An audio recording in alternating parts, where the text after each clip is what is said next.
ورحمة الله وبركاته. السلام ورحمة الله وبركاته. ሰላም ሁሱ ወንድሜ እንዴት ነህ? ደህና አልሐምዱሊላህ ሰላም ነው። አልሐምዱሊላህ አላህ ይጠብቅህ ወንድማችን፣ እድሜና ጤና ይስጥህ።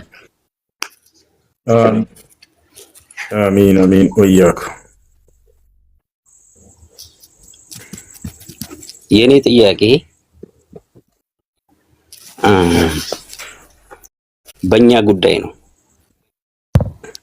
አሁን በምታወራው ርዕስ ላይ አይደለም። ድምጽ ይሰማል? ይሰማል።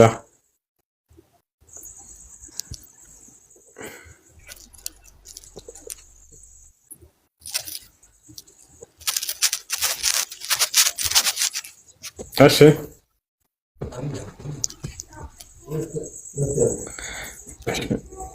ጥያቄ አለው ካለ ቀጥል። ከታች ድምጽ ይሰማችኋል ጀማ? ቀጥል። እኔ ይሰማል። እሺ ቀጥል። ጥያቄ ቀጥል። ይሁን አንድ ጥቅስ ግራ ያጋባኝ የሆነ ጥቅስ ሱናን ኢቫን ማጃ 1944 ያለው ቃል ብታስረዳኝ። አይሰማው? ይሰማል። በሱ ላይ ያልገባህ ነገር ምንድነው? በደንብ አይተኸው እንትን ብታስረዳኝ ይበልጥ እኔ ይሄ ከምልህ። እሺ ችግር የለም። እሺ ሐሳቡ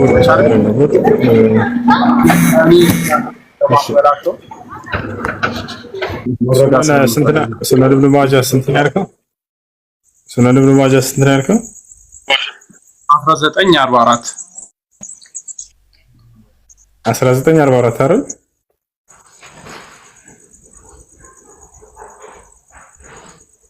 ያ 1944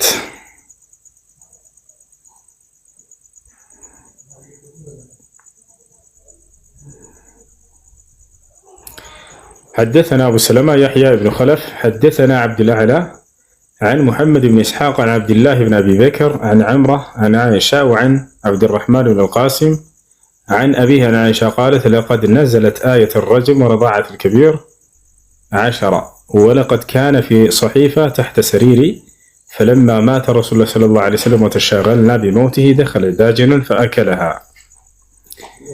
الشيء لا يالله يحديث ضعيف ነው።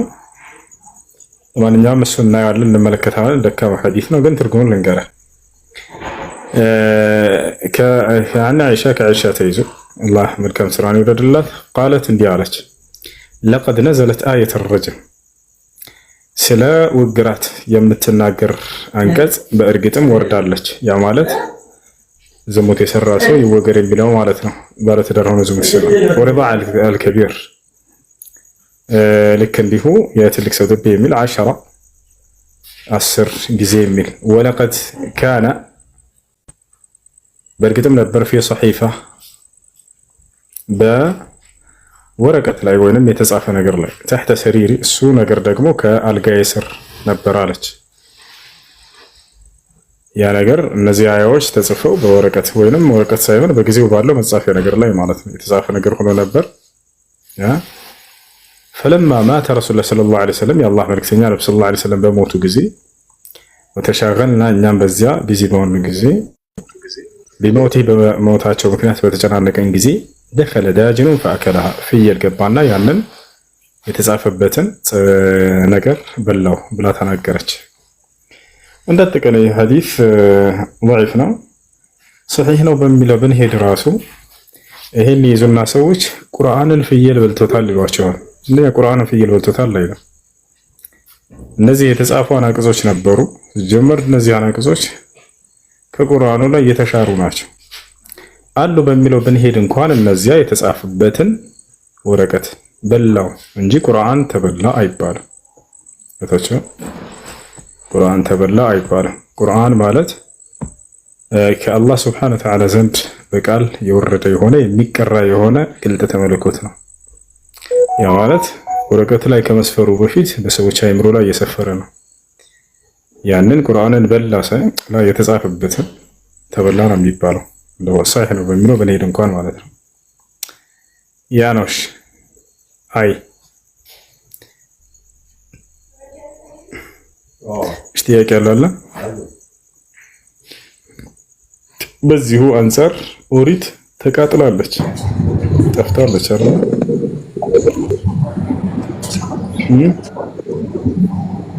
እሺ ጥያቄ ያለው ካለ ይቀጥልሽ።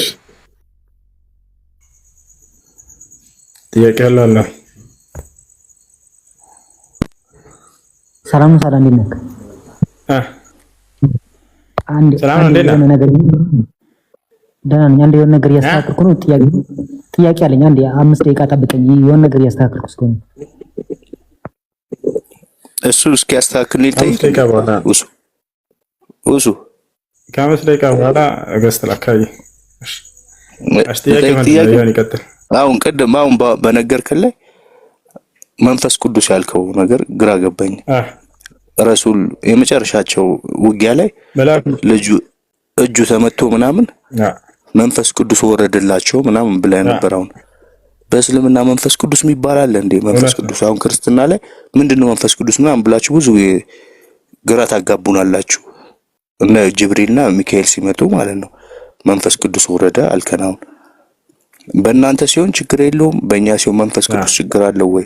ምንድነው መንፈስ ቅዱስ ማለትስ ራሱ ትርጉሙ በእናንተ ሲሆን አምላክ ስለምታደርጉት ነው እንጂ እኛ ችግር አለው ያልነው እኮ ምንድነው ነው ካላክ የፈለክ እንድትለው አለ በማለቱ አይደለም። እሺ አዳምጥ። መንፈስ ቅዱስ ሲባል ጊዜ መልአኩ ገብርኤል ነው የአምላክ መንፈስ ነው። ገብርኤል ራሱ የማለት አላህ Subhanahu Wa Ta'ala ከፈጠረው ፍጡር መካከል ነው መንፈስ ቅዱስ ተብሎ ይጠራል። ስለዚህ ነብያችን ሰለላሁ ዐለይሂ ወሰለም ጋር እየመጣ ሲረዳቸው ቃልን ሲያወርድላቸው የነበረው መልአኩ ገብርኤል መንፈስ ቅዱስ ይባላል። ከአላህ ዘንድ ቃልን ያወርዳል፣ ስራው ይሄ ነው አንደኛ። ሁለተኛ ለነብያት ደግሞ ይረዳል፣ ያግዛል እየተላከ ያ ነው። የአላህ Subhanahu Wa Ta'ala እርዳታ በራሱ የአላህ መንፈስ ተብሎ ይጠራል። ያ ነው። የአምላክ እርዳታ በነብያቶች ላይ ነበር። መንፈሴንም በእርሱ ላይ አድርጌያለሁ ይላል። እርዳታዬን በእርሱ ላይ አድርጌያለሁ ማለት ነው። በእርሱም ላይ የአምላክ መንፈስ ነበር ሲባል ጊዜ የሆነ የተለየ መንፈስ ቅዱስ የሚባል ከመልአኩ ገብርኤል ውጭ ራሱን የቻለ የመለኮት አካል መንፈስ ቅዱስ የሚባል አለ ማለት አይደለም።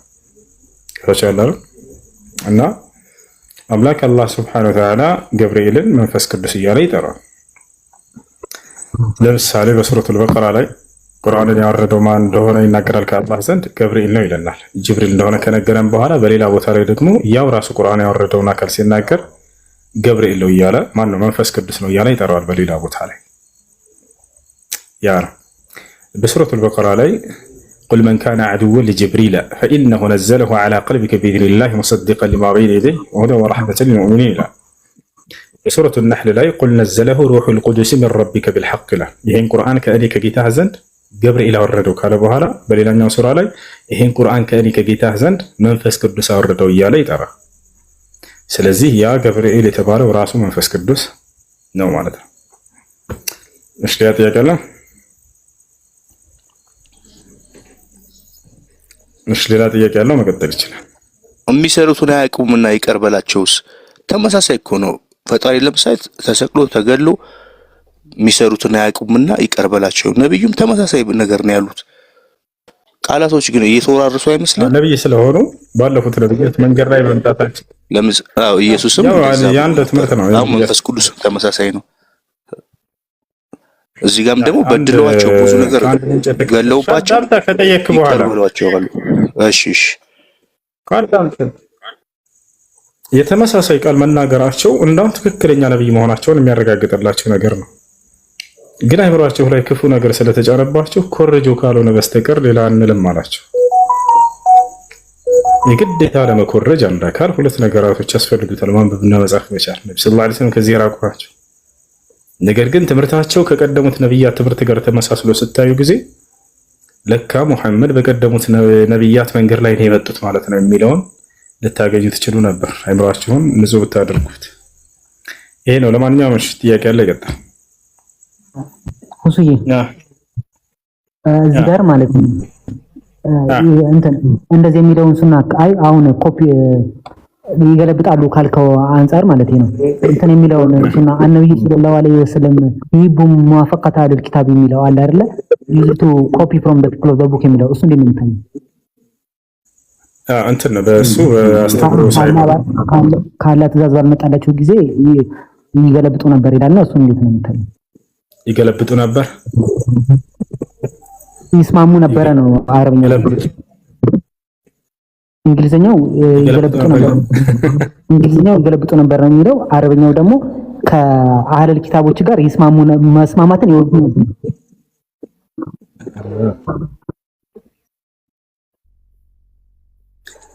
ሪከርድ ስታደርግ እንትን እንዳይደጋግምብህ ኤርፎን ማን ካደረክ አውጣው። እሱ አትቆራርጥ ደግሞ ሪከርድ ስታደርግ እሺ።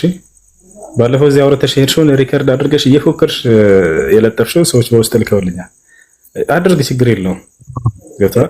ግን አትቁረጥ። ና አትቁረጥ። እሺ፣ ዝም ብለህ ለሰዎች ዝም ብለህ በሞኝ እንት አታስጨፍሯቸው፣ ደስተኛ ታድርጓቸው በማይረባ ነገር። ና እዚያ ቦታ ላይ ይገለብጡ ነበር ይላል ሐዲሱ ላይ።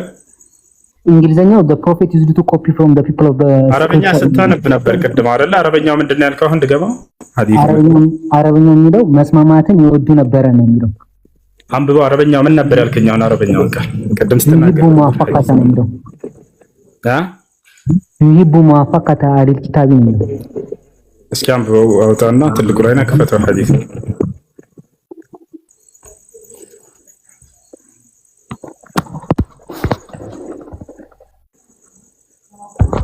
ምን ለማሳየት ነው አልገባኝም። ጀስት ጥያቄ ነው የጠየኩት እኮ ርዕሴ ጥያቄ ነው። ያነበብከውን አረበኛ አውጣው። አሁን ያነበብከውን አረበኛ አውጣውና አውጣ ክፈት ወሬውን ተው።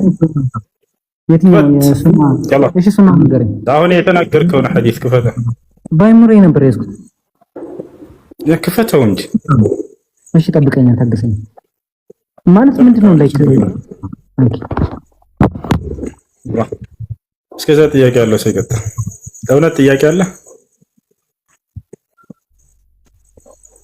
እውነት አለ? እሺ የሆነ ጥያቄ አለ? ሁሱ በመጽሐፍ ቅዱስ ስለ መንፈስ ቅዱስ ያወራ ነበር። ለመንፈስ ቅዱስ ያወራ ነበር። በመጽሐፍ ቅዱስ ግን በሐዋርያ ሥራ 5:3 ያለው ቃል እስኪ እንየው። የሐዋርያ ሥራ ምዕራፍ 5 ቁጥር 3 ስለ መንፈስ ቅዱስ እግዚአብሔር እንደሆነ። እሺ አገኛ አዎ the prophet used to copy from አረበኛ ስታነብ ነበር አይደል? አረበኛ ስታነብ ነበር። አንብብልን አላውጣውና ይነበባል። እሺ አንባ እሺ ረዱላሁ አኑ ካለ ቃነ ይታያል። አልነብዩ ሰለላሁ ዐለይሂ ወሰለም ይሂቡ ሙዋፈቀተ አልኪታብ ይላል። ምርዳል ከቆይ ከመጀመሪያው አንብበው ከመጀመሪያው ይኸው ይሂቡ ሙዋፈቀተ አይልም አይልም። ከመጀመሪያው አንብበው ሐዲስ የትኛው ልጀምር? ይኸው አንነብዩ ደስ ብሎ የሚጀምረው ከመጀመሪያው አንብበው እያልኩህ ነው። አትኩረት ከመጀመሪያው ምን ያደርግልኛል ነው ፖይንቱ። ሐሳቡ ላይ ለመፎከስ አታደርግም። ጥያቄም ይሄ አይደለም ነው ወይስ አረብኛዬን ጀስት ላይክ ነው ወይስ አረብኛዬን ለመመዘን ከሆነ ዩካን ወደፊት ወደኋላ የለም። ለአንብበው ከመጀመሪያው ምንድነው ፕሩቭ ለማድረግ የፈለግከው? ይኸው መሐመድ አንብበው ከመጀመሪያው ጀምረህ ይገለብጡ ነበረ ይስማሙ ነበረ ካለ አለቀ። አንብበው ከመጀመሪያው ጀምረህ ምንድነው ማንበቤ ምንድነው የሚጠቅመው ነው አልገባኝም። እንትና እንዳለው አንብብና ከመጀመሪያው ጀምረህ ምን ልትፈትነኝ ነው አልገባኝም። እኔ እኮ ጠያቂ ነኝ ብሮ። ይሰማል እሱ ማለት ለምን ላይክ ነገር እንትን ታደርጋለህ? ጀስት ላይክ ምንድነው ሐሳቤ? አንተ ስታነሳው አንተ ስታነብልና አረብኛ እኔ እኮ ለማንበብ አረብኛ ስታነብልና ነበር ልትፈተን አይደለም። አንተ ራስ ምን ያክል አላዋቂ እንደሆንክ በራስህ እንድትማር ፈትነኝ ከሆነ የትኛው ነው? ከመጀመሪያ ጀምረህ አንብበው እስኪት ድረስ። እሺ አዳምጥ። ሐደሰና አንብብ። ሐደሰና አህመዱ ቢን ዩኑስ ሐደሰና ኢብራሂሙ ቢን ሳዕዲን ሐደሰና ኢብኑ ይሰማል። عن عبيد الله بن عبد الله عن ابن عباس رضي الله عنهما قال كان النبي صلى الله عليه وسلم ሰላማቸው ጀርባቸው ላይ ይሁንና يحب موافقة أهل الكتاب ያለ ይሰማል ወይ? ከአህለል ኪታቦች ጋር ከመጻፉ ሰዎች ጋር ይስማሙ ነበር። ይሰማል። ሂማለም ዩመር ፊ ካላህ ትእዛዝ ባልመጣላቸው ጊዜ ከመጻፉ ሰዎች ጋር ይስማሙ ነበር። ይሰማል? አዎ ይሰማል። ይሰማል አይሰማም? ድምጼ ማን አንድ ሰው ይገረኝ። ይሰማል። አሁን ይሰማል? በጣም ጥሩ። አሁን አንብበሽ ከመጀመሪያው መካከል ላይ ቆረጥ አድርገህ ታንብባት። ከመጀመሪያው ጀምረህ አንብባት። እንደገና አነብኩል። ውሸት ነው መጀመሪያ ሐሳቡ ስህተት ነው።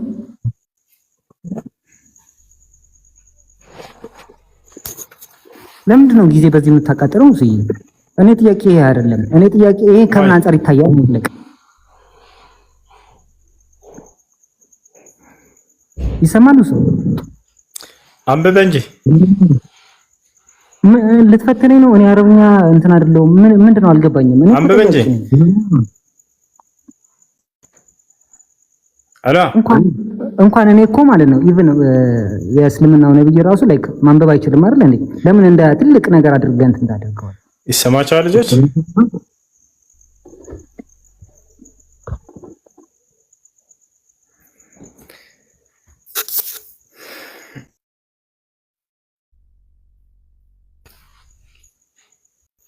ይሰማል ወይ?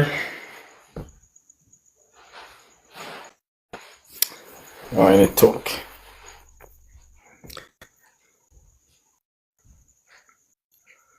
ይሰማችኋል? ወርዳለች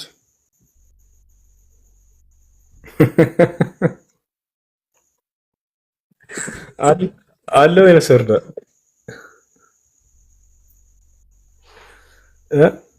ሪከርድ እያደረገች ትሄዳለች። እዛ አረብኛ ይችላል። እኔ ሰው ነው ውስጥ ረከድኝና ሁሴን ቤት ገብቼ ምናምን ብላ ቪዲዮ ሰርታለች። ባለፈው መታ ማለት ነው። እኔ ራሱ ተኝቻለሁ ግማሽ እንዳው አሁን መጣች ተያዘች። እሺ ማንኛውም ጥያቄ ያለው ካለ ይቀጥል። ጥያቄ ያለው? እሺ ይሰማል?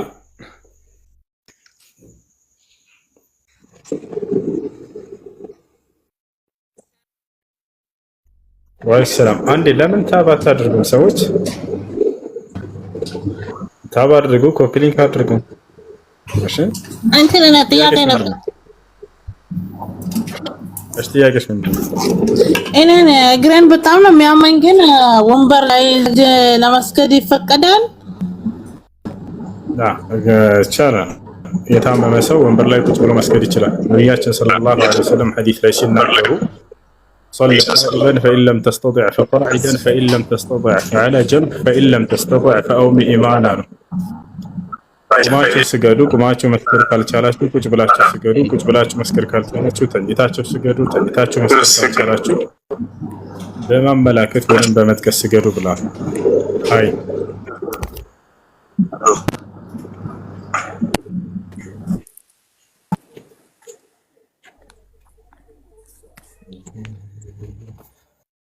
እሺ وعليكم السلام. وعليكم السلام ورحمة الله. مرحبا.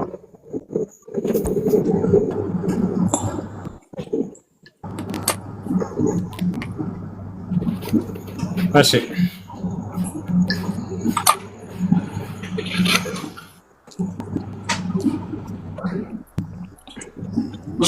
አሁን ልጁ ባወራው ነገር ማብራሪያ ያሰጥበታል።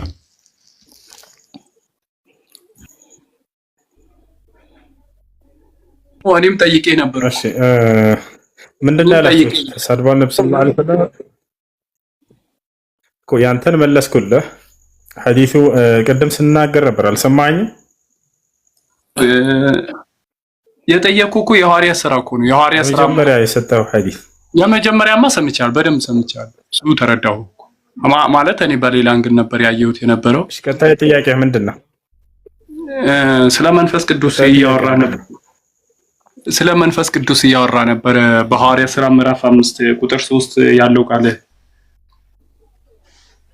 ብታይልኝ በመጽሐፍ ቅዱስ። እሺ እሱ ብታይልኝ ብንረዳው በመውጣት መቻ ማይር መቻ እሺ ጥያቄ ምንድነው በሱ ላይ?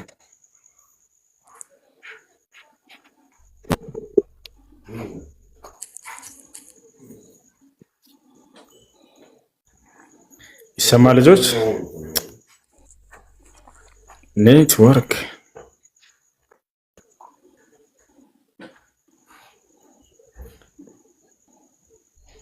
እንዴ ጥያቄ የላችሁም? ወዙ ጥያቄ አለኝ። እኔ ጥያቄ አለኝ። እሺ ጥያቄ ምንድነው? እኔ ሁሌ እዚህ ቤት ታፕ አርጉት ለኛል አረጋለሁ፣ ጥያቄም ጠይቃለሁ።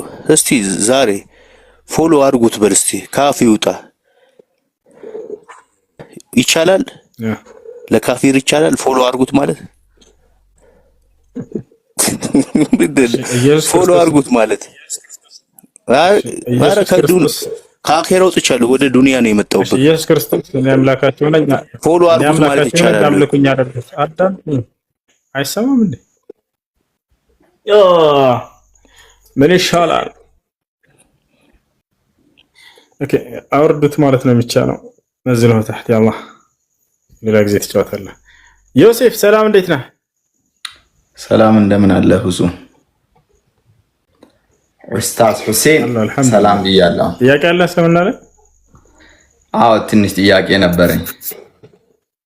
ሱረቱ ኒሳ ላይ ባለው ስለ ነብዩ ኢሳ የሚናገረው ቦታ ላይ የመርየም ልጅ ኢሳን ወማ ቀተሉሁ ወማ ሰለቡሁ ወላኪን ሹቢሐ ለሁ የሚለው ፓርት እንዴት ነው የሚታየው? ማለት በትርጓሜው ሲተረጎም አልገደሉትም፣ አልሰቀሉትም። ወላኪን ግን ደግሞ በሱ ሌላ ሰው በሱ ተመሰለ ይላልና ይሄ ማለት ምን ማለት ነው? የኔ ጥያቄ ትንሽ ብታብራራልኝ። ያልገባህ የትኛው ነው? አልገደሉትም፣ አልሰቀሉትም፣ ነገር ግን ለእነርሱ ተመሰለባቸው ይላል። ታዲያ ምን ሆነ ከተባለ ተመሰለባቸው የሚለው የተመሰለውን ሰው ፈጣሪ ነው እንዲመሰል ያደረገው አይደለም፣ ፈጣሪ አይደለም። በእነርሱ ላይ ነው እየተመሰለባቸው። ያንን ሰው ይዘው ገደሉት ነው። ፈጣሪ ነው እያስመሰለባቸው ለሚለው ቃል ሲመሰል እዛ ጋር እሱ ለነዛ ሰዎች ሲመስል እናቱ መይረምም እዛው ነበረች። እንዲሁም ደግሞ ብዙ ሰዎችም ደግሞ ከሱ ጋር ነብይነቱን አምነው ሲከተሉት የነበሩ ብዙ ሰዎች ነበሩ። ለነሱም ጭምር ነው የተመሰለው?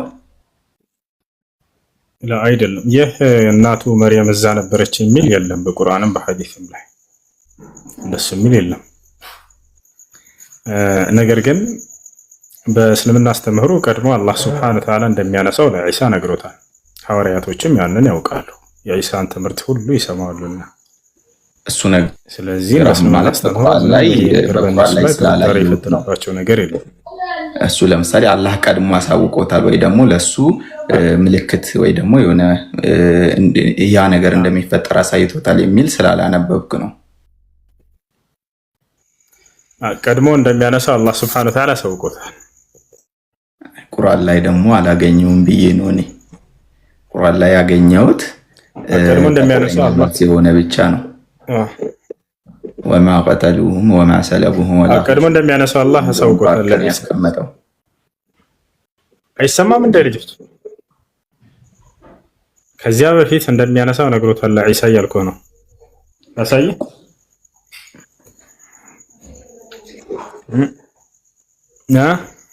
እኮ ቁርአን ላይ አሁን እኔ ቁርአን ላይ ላገኘው ስላልቻልኩ ነው። ያንን ይሰማኛል እኮ በቁርአን ላይ አለ። ምን ይላል መሰለህ? በቁርአን ላይ ያለ ተቀምጧል። إذ قال الله يا عيسى إني متوفيك ورافعك إلي እኔ አንተን ልወስድህ ነው ወደ እኔም ላነሳህ ነው አለው። ወመጠሂሩከ ሚነ ለዚነ ከፈሩ ከነዚያ ከካዱትም ላነጻህ ላድንህ ነው አለው። ስለዚህ እንደሚያድነው የሚያነጻው ወደ እርሱም እንደሚወስደው ቀድሞ ነግሮታል ዒሳ ዓለይሂ ሰላም። በሌላ ሱራ ውስጥ ነው ወይስ እዛው ሱረቱ ኒሳ ውስጥ? በፊት ያለው ሱራ ላይ ሱራ አሊ ኢምራን በከሱ በፊት ባለው ሱራ ላይ ሱራ አሊ ኢምራን ላይ ኦኬ። ከዛ እዛ ጋር ተነገረው። ከዛ ደግሞ ያ ሰው ሲመሰል ለነዛ ሰዎች እነሱ ሁሉም ፊቱ፣ አካሉ፣ ሁሉ ነገሩ በሱ መመሰሉን 100% እሱን ይመስል ነበረ ማለት ነው የተሰቀለው ሰው። እሱን ይመስል ነበረ። እንዴት ሊሆን ይችል ማለት እንዴት ሊሆን ቻለ? የሱ አምሳያ እንዴት ሊቀመጥ ቻለ? በፈጣሪ ፍቃድ ነው ወይስ ደግሞ እንዲሁ ለሰዎቹ መስሎ ስለነበረ ነው? እርግጠኛ አልነበሩም እሱ ለመሆኑ። እነዚያ የያዙትና የገደሉት አካሎች አያውቁትም ነበር። ይህን ያንተ መጽሐፍ በደንብ አድርጎ ይመሰክራል። ሊይዙት የሄዱት አካሎች መጽሐፍ ምኑ ጋር ነው እንደዛ ብሎ የሚመሰክረው? የሚያሳያቸውና ኢየሱስን የሚጠቁማቸው ሰው ፈላጊ ነበሩ። እነሱ አያውቁትም ነበር። ገና ሂዶ የሚጠቁማቸው የሚያሳያቸው ሰው ይፈልጋሉ። ለዚያም አካል ለይሁዳ 30 ዲናር ከፈሉት ወስዶ እንዲያሳያቸው። እኔም ማሳያችሁና ከዚያ ሂጄ እቅፍ አድርጌ የምስመው እርሱ ራሱ ነው፣ በሚይዘውና በምስመው ጊዜ ያዙት እሱ ነው ብሎ ምልክት ሰጣቸው አይደለ? ስለዚህ አያውቁትም ነበር። ከዚያ በኋላ ሄደና ይሁዳ ሳመው ይላል። እነዚህ ተጽፏል አይደል መጽሐፍ ላይ እንደዛ የሚል ዮሴፍ እኔ ተስሟል ምናምን የሚል ነገር አላየሁም። አቅፎ ሳመው የሚል ነገር አላየሁም። አሳልፎ ሸጠ ወይ ደግሞ አሳልፎ ሰጠ የሚለውን ነው እንጂ አቅፎ ስሞት ምናምን የሚል አላየሁም። እሺ ላሳየሽ ምን ብሎ ምልክት እንደሰጣቸው እንመልከት። ያው ማቴዎስ ወንጌል ምዕራፍ 26 ቁጥር 48 ላይ ምን ይላል? አሳልፎ የሚሰጠውም የምስመው እርሱ ነው፣ ያዙት ብሎ ምልክት ሰጥቷቸው ነበር አለ። ወዲያውም ወደ ኢየሱስ ቀረበና መምህር ሆይ ሰላም ለአንተ ይሁን ብሎ ሳመው።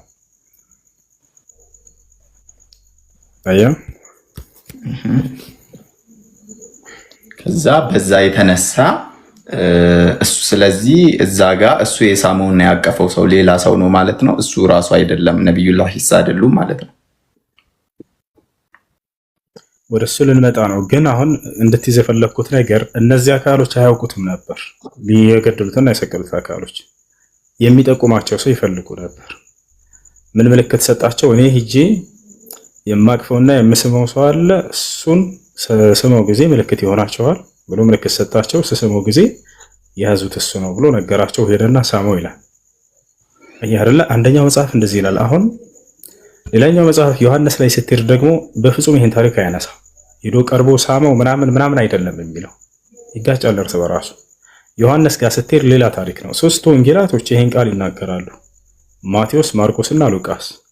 ዮሐንስ ጋር ስትመጣ ደግሞ እንዲህ ብሎ ምልክት መጥቶ ኢየሱስን ሳመው ምናምን ወፍ የለም። ታዲያ ምንድነው? ፈሪሳውያኖች ራሳቸው መጡ ይላል። ኢየሱስ ወዳሉበት ይሁዳ ወስዷቸው መራቸውና ከዚያ ከመጡ በኋላ ኢየሱስ ራሱን ይወጣላቸው አለ ዮሐንስ። ኢየሱስ ራሱ ወጣና ማንን ትፈልጋላችሁ አላቸው አለ። ኢየሱስን ፈልገን ነው አሉ እነሱ ፈሪሳውያኖች ይለናል ዮሐንስ። እኔ እኮ ነኝ ኢየሱስ አላቸው ይላል ራሱ። ሄዶ ሳመው ምናምን የለም እዛ ወፍ። ከዚያ በኋላ እነሱም መጡና ልክ እኔ ኢየሱስ ነኝ ሲላቸው ጊዜ ወደኋላ ወደቁ አለ። ወደኋላ ወደቁ ፈሪሳውያኖች ያለ ዮሐንስ። ኦኬ። ከዛ እንደገና ተነሱና ያዙት አለ። አሁን አንድ እንድትረዳ ዘንድ አሁን እኔ በመጽሐፍ ቅዱስ ላይ ያለውን የተቀመጠውን ሳይሆን ግልጽ በግልጽ እኔ ደግሞ ከቁርአን ላይ ያለውን ነው መልስ ከአንተ የፈለግኩት ከዚህኛው እንድትመልስልኝ ሳይሆን እኔ ከቁርአን ላይ ያለው ተመሰለ ሲባል የሆነ ሰው በሱ አምሳያ የት አድርገው ጣልቃ ትግባ መረዳት የሚፈልግ ብዙ ንጹህ ያለ ሰው አለ። እነሱ እንዲረዱ አንተ መረዳትን ባትፈልገው መጽሐፌን አትግባ ብለህ ራስህ መጽሐፍ ላይ ያሳየኛል። ከሳየው በኋላ ወደ መጽሐፍ አትግባብኝ እዛው ቁርአን ላይ ልጨርስልህ ሐሳቡን። ከዚያ ምን አለ ዮሐንስ ሄዶ ኢየሱስ ሳመው ምናምን ገለበለ የለም ወፍ ዮሐንስ ላይ ራሱ ኢየሱስ ወጣና ማንን ትፈልጋላችሁ አላቸው አለ። ሌሎች ወንጌላቶች ላይ ማንን ትፈልጋላችሁ ብላችሁ ለዓላላ ኢየሱስና ሐዋርያቶች ተደብቀዋል። መጥቶ ይሁዳ ራሱ ሳመውና ኢየሱስን ይሄ ነው ብሎ ነገራቸው። ከዛ ዮሐንስ ላይ ስንመጣ ጊዜ እኔ ኢየሱስ ነኝ ራሴ ነኝ አላቸው። ወደ ኋላ ወደቁ ካለ በኋላ እንደገና ተነሱ። ልክ እንደገና ከተነሱ በኋላ እጃቸውን ጫኑበትና ይዘውት ሄዱ ይላል። አያቸው አይደለ? እጃቸውን ጫኑበትና ይዘውት ሄዱ ይላል። ነገር ግን በጣም አስተዋይ ለሆነ ሰው ወላሂ አንድ ነገር እንገራቸው፣ ማንም ነግራቸው የማያውቅ አስተዋይ ለሆነ ሰው በዚህ ላይ ቀጥታ ትንቢት ተነግሯል። መዝሙረ ዳዊት ላይ የኔን ጥያቄ እኮ እየመለስክልኝ አይደለም። አውቆ ይረብሻል። አያቸው አይደለ? በጣም አስፈላጊ ማንም ያልነገራቸው ነገር እንገራቸው ስል ያ እንዳይናገር ፈለገ ሚዩቱን አነሳ ቶሎ ብሎ። ልክ እንዲህ እያደረጉ ነው እውነታ እንዳይደርሳቸው አይምሯቸው ላይ እንትን የሚሉባቸው የሚዘጉባቸው። አሁን በደንብ አዳምጡ አይምሮ ያለው ክርስቲያን። ከዚያ በኋላ ምን ይላል መሰላችሁ? በሰረገላዎቻቸው ነበር የመጡት እነዚህ ፈሪሳውያኖች ምናምን በፈረሶቻቸው ምናምን። ልክ ኢየሱስ ወደቀ ካለም በኋላ ዮሐንስ ማን ነው ፈሪሳውያኖች ወደቁ ካለም በኋላ አንዴ እባክህ ወዲያው ተነሱና ከዛ እጁን ጭነውበት ይዘውት ሄዱ የሚል አስቀምጠዋል። ነገር ግን በትንቢት ላይ የምታገኙት ሌላ ነው። ኢየሱስን ለመያዝ በሚመጡ ጊዜ ጠላቶቹ በሰረገላቸው በፈረሳቸው ምናምን እርሱን አምላክ እንደሚያነሳውና እነሱ ግን አፍረው እንደሚመለሱ በትንቢት ላይ ተቀምጧል። በዚያ ቅጽበት ነው ወዲያው አምላክ ክርስቶስን ዒሳን አነሳው እርሱን ለመያዝ በመጡ ጊዜ እነዚህ ጠላቶቹ። ከዚያ በኋላ ያ በመካከላቸው እርሱን ለመጠቆም የፈለገው አካል እርሱን ራሱ ነው በቃ ይዘውት የሄዱት። የእጅን ያገኛል።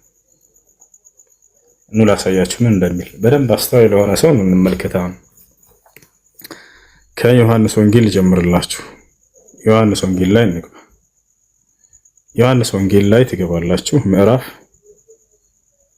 19 ላይ እስኪ እንግባ።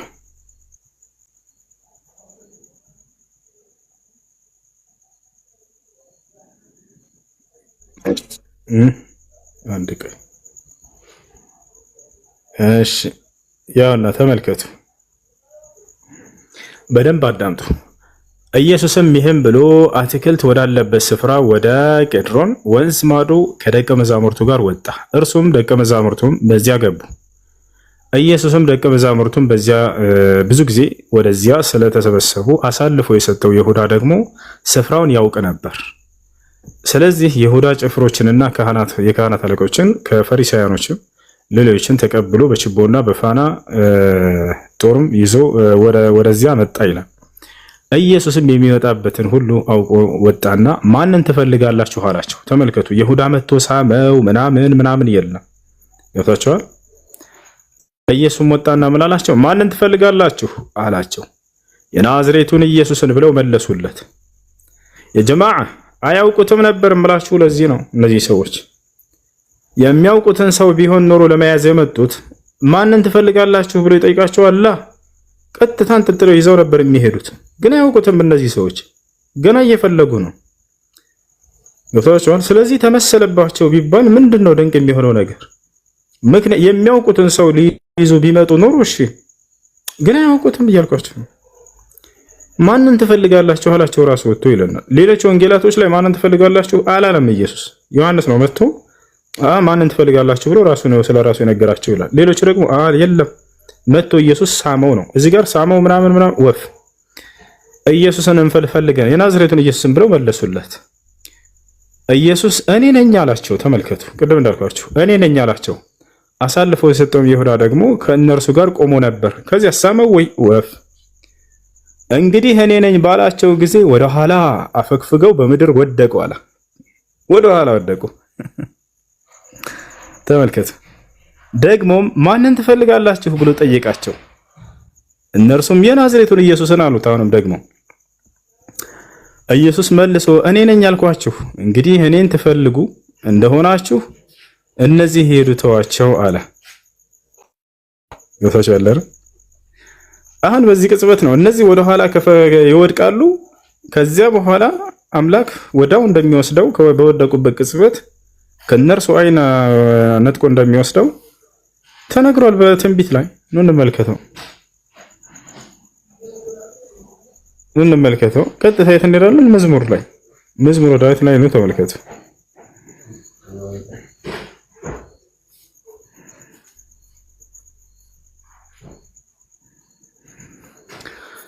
በልዑል መጠጊያ የሚኖር ሁሉም በሚችል አምላክ ጥላ ውስጥ ያድራል። እግዚአብሔር አንተ መታመኛዬ ነህ እለዋለሁ። አምላኬና መሸሸጊያዬ ነው፣ በእርሱም እታመናለሁ።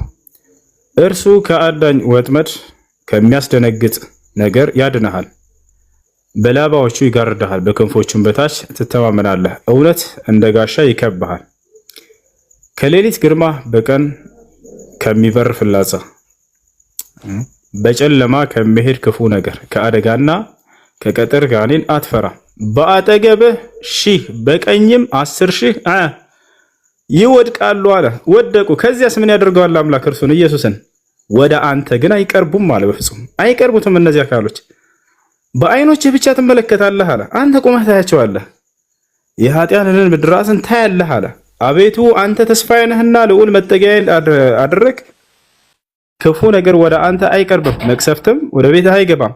በመንገድህ ሁሉ ይጠብቁህ ዘንድ መላእክቱን ስለ አንተ ያዛቸዋልና እነዚያ ሁሉ ወድቀው ይቀራሉ፣ እርሱን ግን ያድነዋል ነው። ተመልከቱ እስከ መጨረሻው እርሱን እንደሚያድነው ይናገራል። ይወጣቸዋል። በመንገድህ ሁሉ ይጠብቁህ ዘንድ መላእክቱን ስለ አንተ ያዝልሃል አለ። እንግዲህ በዚያ ቅጽበት ነው መላእኮች መጥተው የሚያነሱትና የሚወስዱት። ከዚያስ እግርህን በድንጋይ ከቶ እንዳትሰናከል በእጆቻቸው ያነሱሃል። አላሁ አክበር። አላህ ቃል በቃል በቁርአን ላይ ምን አለ? በረፈዐሁ ላሁ ኢለይህ ወደ እኔም አነሳሁት ይላል። ያውና ያነሱሃል ተብሎ ተጽፎለታል። ወዲያው ቅጽበት መላእክቶች ያውና ይከቡታል፣ ይመጣሉ። ከጠላቶቹ ፊት ከወደቁ በኋላ እነዚህ መላእክቶች ይታዘዙለታል። በዚያ ቅጽበት መላእክቶች ያነሱታል። አያችሁ አይደለ? ክፉ ነገር በፍጹም አይቀርበውም። እሱን አላህ በቁርአን ላይ ጫፍህን እንዳይነኩህ አደርግልሃለሁ ብሎ ቀድሞ ነግሮለታል። ይጠብቁህ ዘንድ መላእክቱን ስለ አንተ ያዛቸዋል። ወዲያ ይታዘዛሉ፣ መላእክቶች ይመጣሉ። እግርህን በድንጋይ ከቶ እንዳትሰናከል በእጆቻቸው ያነሱሃል። ቀጥታ መልአኩ መጥቶ እንደሚያነሳው እየተነገረ ነው። በተኩላና በእባብ ላይ ትጫማለህ አለ። ይሄ ቅናዊ ንግግር ነው። ተኩላና እባብ የተባሉት የእርሱ ጠላቶች ናቸው። እነርሱ ላይ ድል እንደሚያደርግ ነው። ትጫማለህ ማለት ያሸንፋቸዋል። በቃ እነሱ በፍጹም አያሸንፉትም። አንበሳውንና ዘንዶውን ትረግጣለህ አለ። እሱ በቃ ድል ያደርግባቸዋል። በእኔ ተማምኗልና ለአምላክ አስጥለዋለሁ አለ። ከምን? ከጠላቶቹ ያስጥለዋል። ስሜንም አውቋልና እጋርደዋለሁ አለ። በቃ ይጋርደዋል። ይጠራኛልና እመልስለታለሁ አለ። እንግዲህ በመጨረሻው ጊዜ ላይ ክርስቶስን ለመግደል በፈለጉበት ጊዜ ለምኑታል አምላክን። እሰማዋለሁኝ በቃ ብሏል አምላክ። በእኔ ተማምኗልና አስጥለዋለሁ፣ ስሜንም አውቋልና እጋርደዋለሁ፣ ይጠራኛልና እመልስለታለሁ፣ በመከራውም ጊዜ ከእርሱ ጋር እሆናለሁ። ያሰላም አድነዋለሁም አከብረዋለሁም አለ። ያሰላም ድኗል ክርስቶስ። አድነዋለሁ። አይ አልዳነም ሙቷል ትላላችሁ እናንተ። አድነዋለሁ ብሏል አምላክ። ረጅም እድሜንም አጠግበዋለሁ አለ። ያሰላም ማን ናቸው ይህን የሚያምኑት? ዛሬ በ33 ዓመት ሞተ የተባለ ከል በፍጹም ረጅም እድሜን አልጠገበም።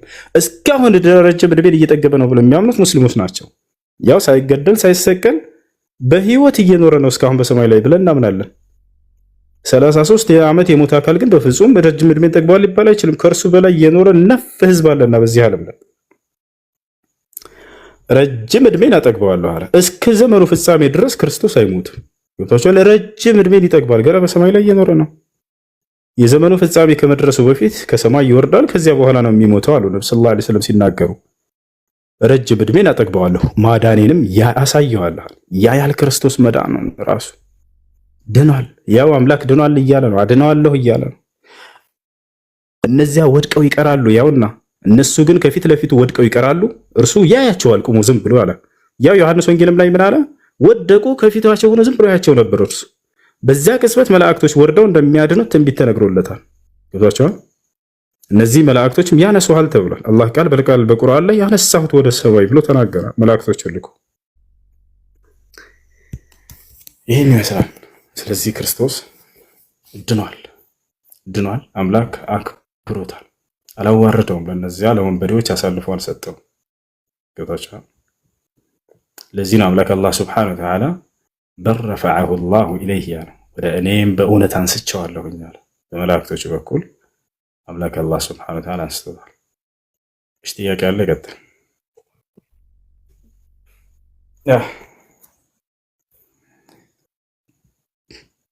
አይ ጥያቄ አለ?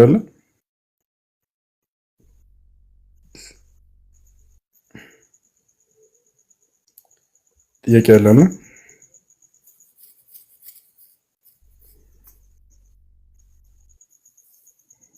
እሺ ከሌላችሁ ከላይ ያሉት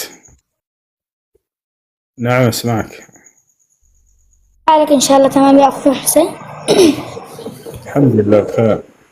دومك يا رب ضل بخير أخوي حسين، ربنا يحميك يا رب وينور لك دروبك. أخوي حسين بدي أطلب منك طلب صغير ممكن؟ تفضل. والله العظيم يا أخوي حسين يعني أنا باقي 5 أيام يجوا صاحبين هذه البيت اللي إحنا عايشين به، هم يعني بدهم الأجار $50 يعني. إذا أنت تقدر تكلم الناس يعني اللي يساهم معاي لو في وردة أي شيء يطلع من خاطرهم يا محلاه. وقسم بالله يعني هذا الطلب طلبت منكم بس يعني انحرجت أقسم بالله، لأنه باقي 5000 يعني 5 أيام، وهم اليوم كلموني باقي يعني 5 أيام ويجوا بدهم الأجار $50 يعني 10K. يعني انت يعني ايش تقدر تعمله يعني الله يحفظك يا رب. الإيجار تدفعوا له بالشهر $50؟ شهر $50.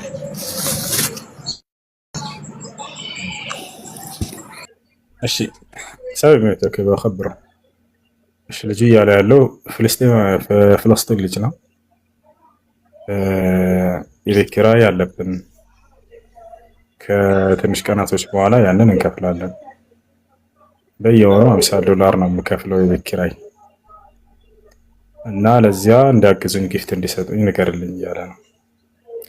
እዚህ ጊፍት እየሰበሰበ በሚያገኛት ነው ቤተሰቦችን የሚረዳ ልጅ ገና ህፃን ልጅ። መሐመድ كم عمرك مهند؟ عمري 10 أنا.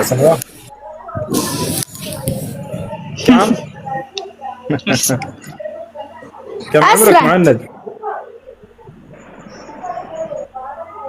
11. تتكلم الأمهري بعد؟ الأمهري 11 يعني. الأسر يعني مثل الأسر مو؟ طيب أيوة 11 يعني 11. الأسر 10 والأسران 11، فأنا هذيك المرة قلت لكم أسران فكرتها 10. الحين يعني أنا عمري 10 فكرت طيب. الأسران 10. طيب أيوة. وين تعلمت لغة الأمهري؟ هو في واحد اسمه موبي هو اللي علمني هذه الكلمات. وين تعلمت لغة الأمهري؟ هو هذه موبي علمني الكلمات. في التيك توك ولا في فلسطين؟ في التيك توك.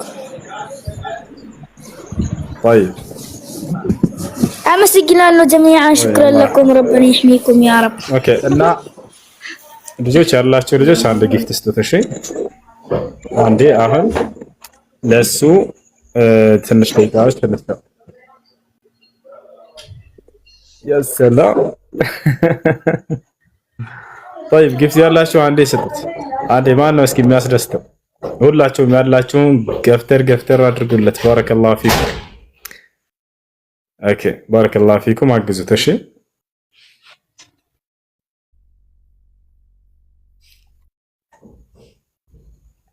አንድ ጊፍት ስጡት። ማን ነው የሚያስደስተው?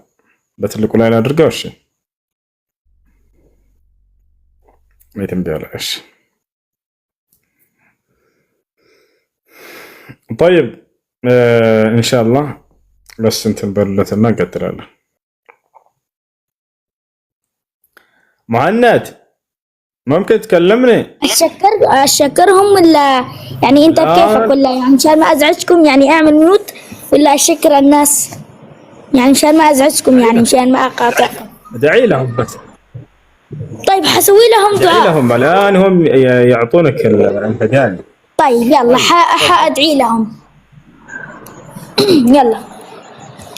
بسم الله الرحمن الرحيم. اللهم يا رب العالمين يا الله أنا أرزقكم يا رب العالمين وأنا أفرحكم يا رب مثل ما فرحتوني يا رب. الله يرزقكم رزقا حلال طيب لا تعلم به غير السماوات والأرض يا رب العالمين. إن شاء الله مثل ما فرحتوني ربنا يفرح قلوبكم وينور دروبكم يا رب العالمين. اللهم يا رب يا الله أنا أصب الخير صب عليكم وأن أرزقكم يا رب العالمين وأنا أفرحكم مثل ما فرحت قلبي أنا وأخواتي. الله يسر أموركم إن شاء الله مثل ما فرحتوني ربنا يفرحكم ويجبر بخاطركم ويسر أموركم ويبعد عنكم كل أذى وكل شر يا رب العالمين. اللهم يا رب يا الله يا كريم أنا أفرحكم الفرحات الكبيرة الذي لا توصف عند رب العالمين. الله يرفع لكم قدركم عند رب العالمين.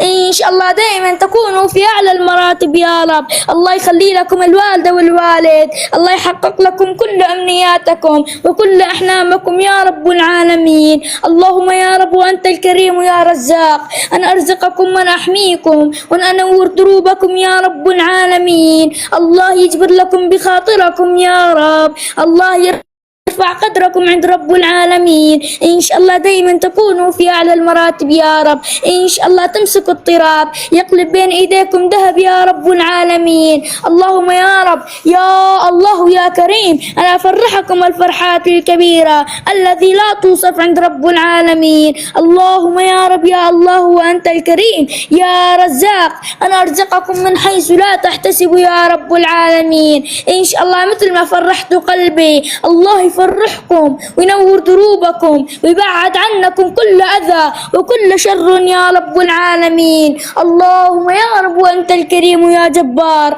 أنا أجبر لكم بخاطركم يا رب العالمين وأنا أفرح لكم قلبكم يا رب العالمين وأنا بعد عنكم كل أذى وكل شر يا رب العالمين. إن شاء الله مثل ما فرحت قلبي أنا وأخواتي ربنا يفرح قلوبكم وينور دروبكم ويبعد عنكم كل أذى وكل شر يا رب العالمين. إن شاء الله تمسكوا الطراب يقلب بين إيديكم ذهب يا رب العالمين. الله يرزقكم رزقا حلال طيب لا تعلم به غير السماوات والأرض يا رب.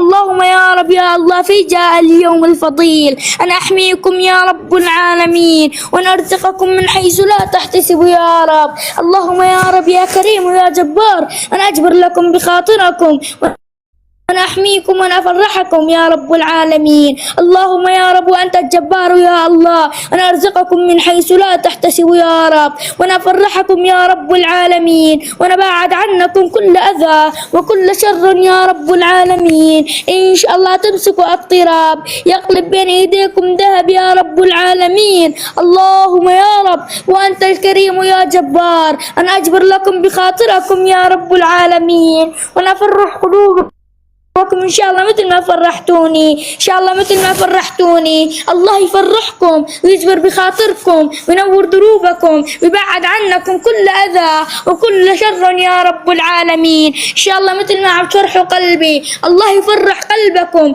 وينور دروبكم ويبعد عنكم كل أذى وكل شر يا رب العالمين. اللهم يا رب وأنت الرزاق يا الله أنا أرزقكم يا رب العالمين وأن أنور دروبكم يا رب العالمين. اللهم يا رب أنا أجبر بخاطركم. اللهم يا رب أنا أنور دروبكم. اللهم يا رب أنا بعد عنكم كل أذى وكل شر يا رب العالمين. إن شاء الله مثل ما عم تفرحوا قلبي ربنا يفرح قلبكم وينور دروبكم ويبعد عنكم كل أذى وكل شر يا رب العالمين. اللهم يا رب يا الله وأنت الرزاق أنا أرزقكم أرزقكم يا رب العالمين، وأنا أحميكم يا رب العالمين، وأنا أنور دروبكم يا رب العالمين. اللهم يا رب في جاه اليوم الفضيل أن أرزقكم يا رب العالمين، وأنا أصب الخير صبا عليكم يا رب.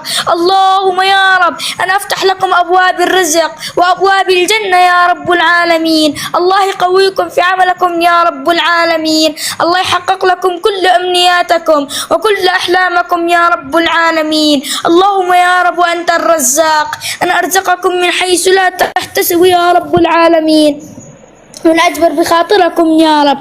اللهم يا رب يا الله وأنت الكريم، أنا أرزقكم من حيث لا تحتسبوا، ونصب الخير صبا عليكم يا رب. إن شاء الله مثل ما فرحت قلبي ربنا يفرح قلوبكم وينور دروبكم ويبعد عنكم كل أذى وكل شر يا رب العالمين. اللهم يا رب وأنت الجبار الخواطر يا الله، أنا أجبر لكم بخاطركم يا رب العالمين، وأنا أفرح قلوبكم يا رب العالمين، ونبعد عنكم كل أذى وكل شر يا رب العالمين. إن شاء الله تمسكوا الطراب يقلب بين إيديكم ذهب يا رب العالمين. اللهم يا رب أنا أفرحكم فرحات كبيرة لا توصف يا رب. اللهم آمين يا رب.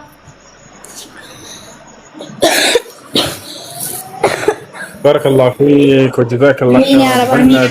اللهم استجب اللهم استجب اللهم استجب. والله يا أخوي لو بحسن يعني كنت دعيت أكثر، بس لأنه يعني صوتي راح فأنا وقفت الدعاء. لو بحسن كنت دعيت أكثر يعني. وشكرا لكم جميعا، إن شاء الله كل واحد ساهم معاي ودعمني لو وردة، وربنا يحميكم يا رب ويجبر بخاطرهم يا رب. والله كفو منهم. والله أنت يا أخوي يعني عندك أصدقاء ما شاء الله عليهم، والله العظيم والله العظيم. يعني أصدقائك يعني هم قلبهم طيب والله العظيم، أنت وأصدقائك. الله يفرحكم يا رب ويجبر بخاطركم. الله يبارك. أنا الحين بعمل ميوت، وإن شاء الله أنتوا يعني يتكلموا أي شيء بدكم إياه يعني خلاص أنا راح أعمل ميوت الحين. الله يبارك فيك الله يبارك فيك። በልጅነታችሁ የቤተሰብ ኃላፊነትና ስትሸከሙ በጣም ከባድ ነው። እዚህ ቲክቶክ ከፍቶ ልጅ በሚያገኛት ጊፍት ነው ቤተሰቡን የሚያስተዳድረው። አረቦች ታውቃላችሁ በባህሪያቸው ለቅንጦት ብለው አይለምኑም በጣም ሲቸገሩ እና በጣም ከባድ ችግር ውስጥ ነው ያሉት ፍልስጤማውያኖች እንደምታውቁት። በልጅነት እድሜ እንዲህ አይነት እንትን ላይ ስትወድቅ ደግሞ ኃላፊነትና ስትሸከም በጣም ይከብዳል። እሺ ለማንኛውም በቻላቸው ታቅም አገዙት። ከዚህ በሚሰበስበው ጊፍት ነው ቤተሰቡን የሚያስተዳድረው። ገና የ11 ዓመት ህፃን ልጅ ነው። እሺ ጥያቄ ያለው ካለ ይቀጥላል። ጥያቄ ያለው አለ? እሺ ጥያቄ ሲል አምላክ ሰላም አለይኩም ወአለይኩም ሰላም ወራህመቱላህ። ሁላችሁም አንዴ ጀማል እንትን ቻሌንጅ ተሰጥቷል። ስንት ከገባ ነው ይነግራቸዋል። አይፎን ስልክ ይሰጣል በአላህ ፍቃድ ቃል የገባለት ሰው አለ እና ስለዚህ ሁላችሁም ፎሎ አድርጉት። እዚህ ያላችሁ 1400 ሰዎች ባረከላሁ ፊኩም። ተናገር ጀዛከላ ኸይረን። የዛሬ ሳምንት ነበር ቻሌንጅ የተሰጠኝ 200,000 ብር ምንድነው 200,000 ፎሎወር ከገባውኝ ማለት ነው። አንደኛ የዑምራ ነው፣ ሁለተኛ ደግሞ አይፎን 17 ኢንሻአላህ ይሰጣል ተብያለሁኝ።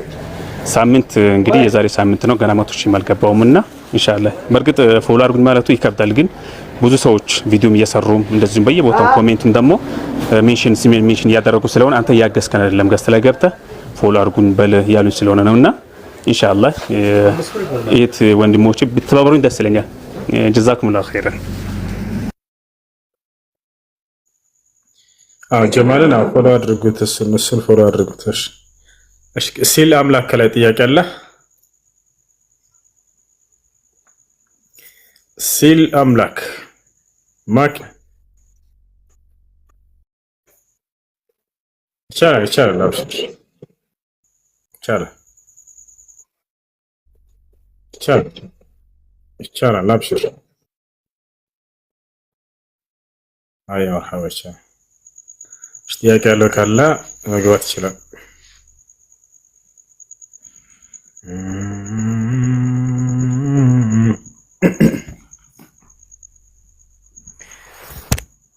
እሺ አዶንስ ካላችሁ አስገባችሁ። ጥያቄ ያለው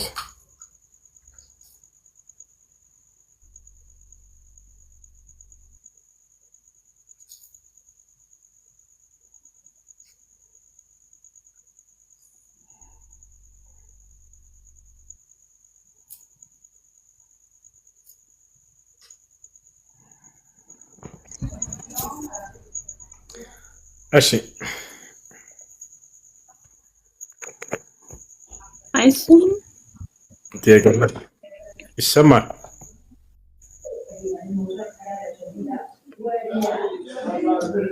እሺ ሴት ልጅ ቁርአን ብቻዋን ክፍሏ ጸጉሯን ተገልጣ መቅራት ትችላለች ወይ? ችግር የለም።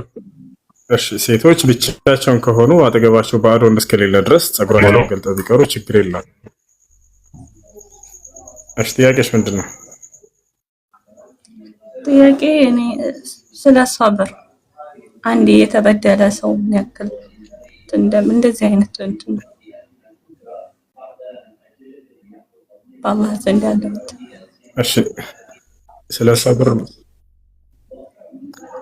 ሰብር ያደረገና የታገሰ ሰው የሚያገኘው ታላቅ ምንዳ ከአላህ Subhanahu Wa Ta'ala ዘንድ አለ። አይሰማም?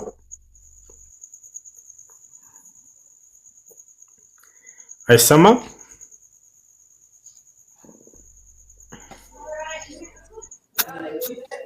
እሺ የተበደለ ሰው ከአላህ Subhanahu Wa Ta'ala ዘንድ የሚያገኘው ምንዳ በጣም ላቅ ያለ ነው። አላህ በቁርአን ላይ ወበሽር الصابرين ብሏል። ታጋሾችን አብስራቸው ብሏል። አላህ Subhanahu Wa Ta'ala በቁርአን ላይ አብስራቸው ካለ የሆኑ አካሎችን ጀነት እንደሚያገኝ ነው። ወይንም ከሃዲያኖች ከተበሰሩ በገሃነም ነው የሚበሰሩት። ስለዚህ የታገሱ ሰዎች ምንዳቸው ከአላህ Subhanahu Wa Ta'ala ዘንድ ጀነት ይሆናል። ኢነማ يوفى الصابرون أجرهم بغير حساب። ታጋሾች ያለምንም ገደብ ነው ምንዳን የሚከፈሉት የሚሰጡት ተሞልቶ የሚሰጣቸው ብሏል አላህ።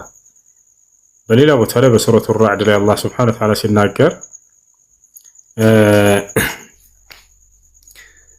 ሰላሙን ዐለይኩም ቢማ ሰበርቱም ይባላሉ። ወልመላኢከቱ የድኹሉነ ዐለይሂም ሚን ኩሊ ባብ። መላእክቶች ወደ ገነት ሰዎች በእያንዳንዱ በር እየገቡ ሰላሙን ዐለይኩም ቢማ ሰበርቱም ይሏቸዋል አለ።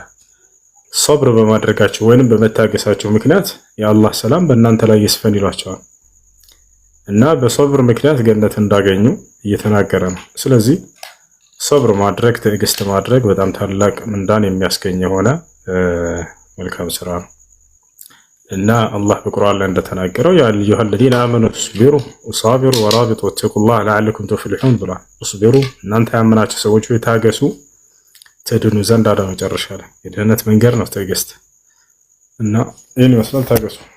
ታገሱ። እሺ ሌላ ጥያቄ አለ?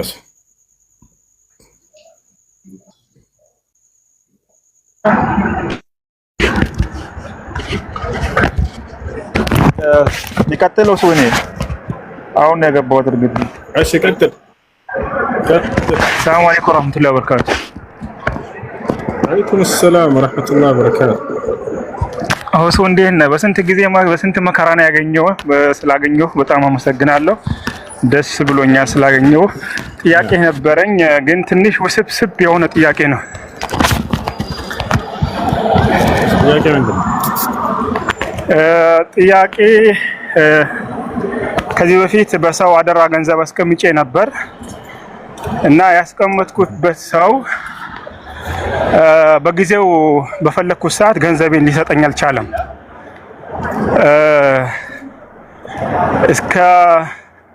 እስከሚጠይቀው ድረስ ካስቀመጥኩበት በኋላ እስከሚጠይቀው ድረስ ገንዘቤን ስጠኝ እስከሚለው ድረስ በነበረው አመታቶቹን ጠብቄ ዘካውን አውጥቼለት ነበር። በጠየቅኩት አመት ላይ ይሰጣለው ስላለኝ ተስፋ ስላለኝ አወጣውለት። ግን ከዛ በኋላ 2 አመት አስቆጠረ። ሙሉ ገንዘቤን ሊሰጠኝ አልቻለም። ነገ ከነገ ወዲህ ይላል። ሲፈልግ ስልክ ይዘጋብኛል እንደገና ደግሞ በሰዎቹ ማስጠየቅኩት። አሁንም ሰዎቹ ጉዳዩን ይዞታሉ፣ ግን ሙሉ ተስፋ የለኝም። ሊሰጠኝም ይችላል ላይሰጠኝም ይችላል። ተስፋ ይሄ ነው እና አሁን ይሄ ገንዘብ ላይ ዘካው እንዴት ነው ሊሆን የሚችለው? ከሰጠኝስ በኋላ ለምሳሌ አሁን እኔ ስጠኝ ብዬ ገንዘቤን ካስቀመጥኩት 4 ዓመት አልፎታል። ስጠኝ ካልኩት በኋላ ደግሞ ከከለከለኝ በኋላ 2 ዓመት ሆኖታል። 2 ዓመት ያስቀመጥኩበት ሰዓት 2 ዓመት ከከለከለኝ ሰዓት አጠቃላይ 4 ዓመት ሆኖታል። አሁን ይሄ ገንዘብ ዘካውን ቢሰጠኝ እንኳን እንዴት አድርጌ ነው ማውጣት የምችለው? እኔ እየተጠቀምኩበት አይደለም፣ እሱ ነው የሚጠቀምበት ያለው። እንዴት ነው ዘካው ሊወጣበት የሚችለው? ይቅርታ አስረዘምኩብህ። ያው ጉዳዩ ውስብስብ ስለሆነ ነው።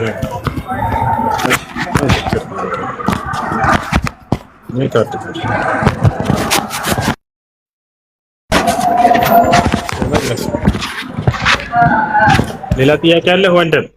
ይሄ ብቻ ነው? አሁን አዳ ሰው ላይ ያስቀመጣችሁት ገንዘብ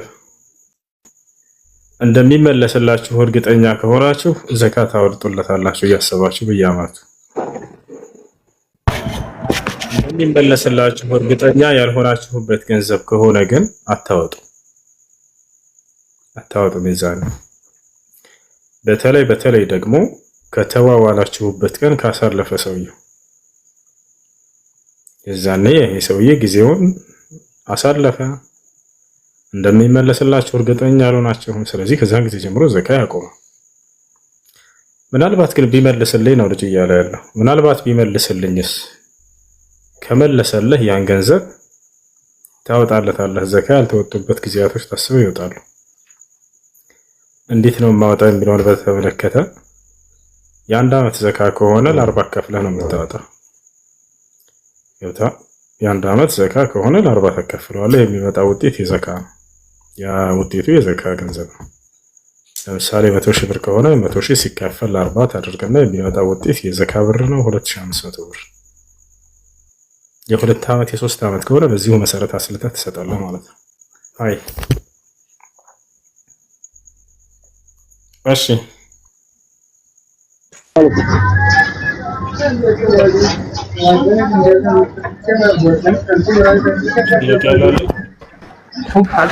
አልጨረስኩም። ሁሱ አልጨረስኩም። እሺ አሁን ለምሳሌ ያለ ፍላጎቴ 2 ዓመት አስጠበቀኝ እኔ ሳልፈልግ ማለት ነው። አሁን ይሄ የ2 ዓመቱን ለምሳሌ ይሄ ገንዘብ አሁን 5 ሚሊዮን ነው። አሁን 5 ሚሊዮን የሚገመት ብር ነው ያለበት። አሁን የከለከለኝ ሰውዬ የ5 ሚሊዮኑን የ2 ዓመት ቢያስቀምጠው 10 ዓመት ቢያስቀምጥብኝ 10 ዓመቱን አስቤ ነው ማውጣበት ማለት ነው። ያለ ፍላጎት ይሄን ሁሉ አስቀምጦት ገንዘቡ ከአንተ እንትን ንብረት እስካልወጣ ድረስ ሰውዬው ቢከለክለው ንብረትነቱ በአንተ እንደተቀመጠ ነው የሚቆጠረው። ስለዚህ ታወጣለታለህ፣ የየዓመቱ ይወጣለታል።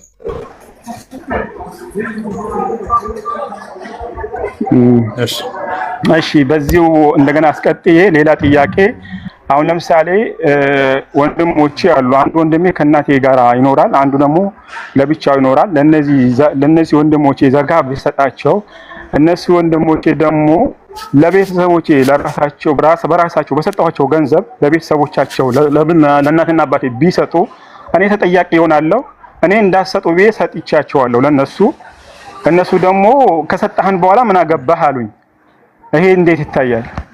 ችግር የለም። አንዱ ከእናት አባቴ ጋር አብሮ የሚኖረው አንደኛው ግን ለብቻው ነው የሚኖረው።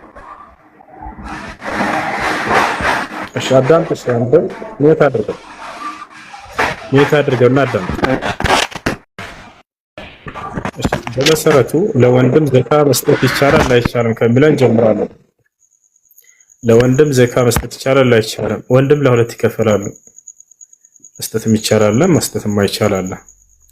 ከቤተሰብ ጋር ተጠቃሎ የሚኖር ህፃን ወንድም ከሆነ እዛው ለቤት በሚደረገው ለእናትና ለአባት በሚደረገው ወጭ ስለሚደርሰው ለሱ ዘካ ይሰጠው። ከቤተሰብ ውጭ ተለይቶ የራስን ጎጆ መስርቶ የራስን ጎጆ ባይመሰረትም ከቤተሰብ ተነጥሎ ተለይቶ እየኖረ ያለው ወንድምና እህት ከሆኑ ግን የዛኔ የሚረዳቸው ሲያስፈልግና ለነዚህ ዘካ ቢሰጥ ችግር የለውም። በተለይ ህይወትን መስርተው ደህንነት ላይ ያሉ ከሆኑ ለወንድምና ለእህት በዚህ ሁኔታ ይሰጣል። ለእናትና ለአባት ከዘካ ገንዘብ አይሰጥም። ከንጹህ ገንዘብ ነው መስጠት ግዴታ የሆነባቸው በእነርሱ ላይ።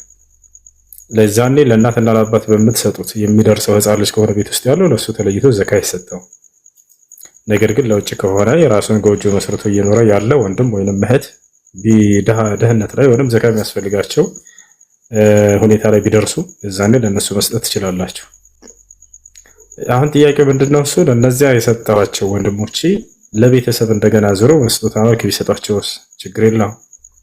ያ ዘካ የተቀበለው አካል ለፈለገው አካል መስጠት ይችላል።